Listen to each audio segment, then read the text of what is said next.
In this tutorial, I'm going to show you how to make a yarn cart using IKEA furniture and some chicken wire. So first thing you're going to need are some IKEA items. I'm using the Kallax box with the 4 little squares. You're going to assemble that following the directions that are included in the box, which is pretty easy peasy. You just follow step by step. I mean, you guys know this is not that hard to do. Get a friend, put it together. Now, once your Kallax shelf is put together, you're going to want to add some caster wheels. I'm using these wheels from IKEA, but really any caster wheel from like a hardware store will do. We discovered that this real packaging did not include screws, but we were able to find some screws that fit pretty easily and just screw them onto the bottom of your Kallax shelf.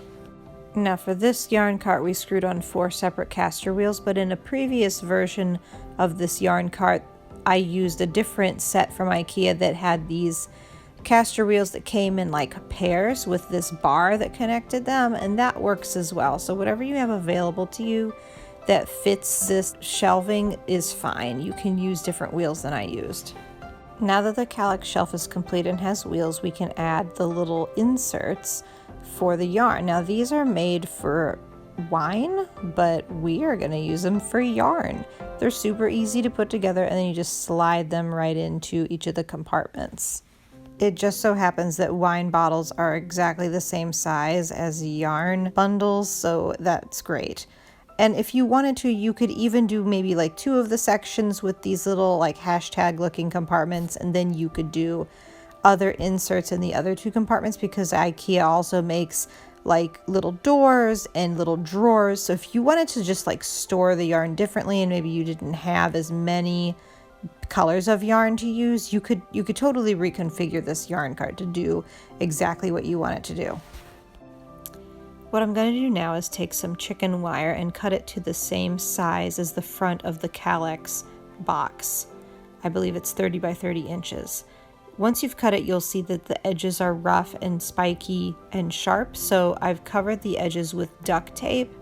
But to make it extra protected, I'm also going to cut some felt fabric and hot glue it around each of the edges, so that any student who's using the yarn cart isn't going to accidentally cut their finger or prick their finger on any little sharp edges from the chicken wire.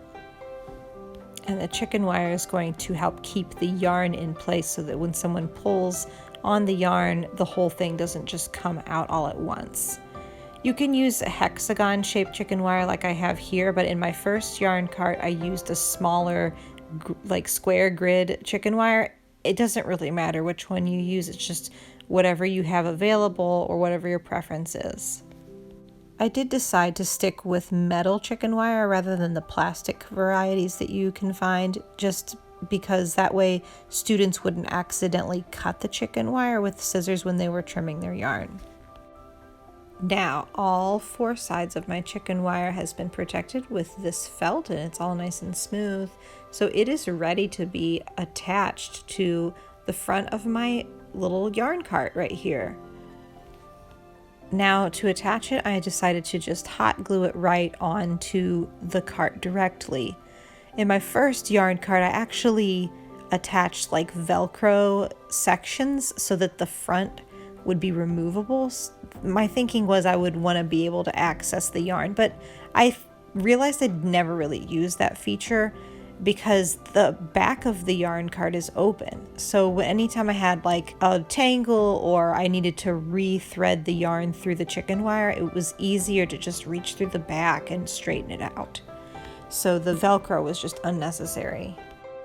Okay, so here's what our yarn cart looks like when it's totally done with the chicken wire on front.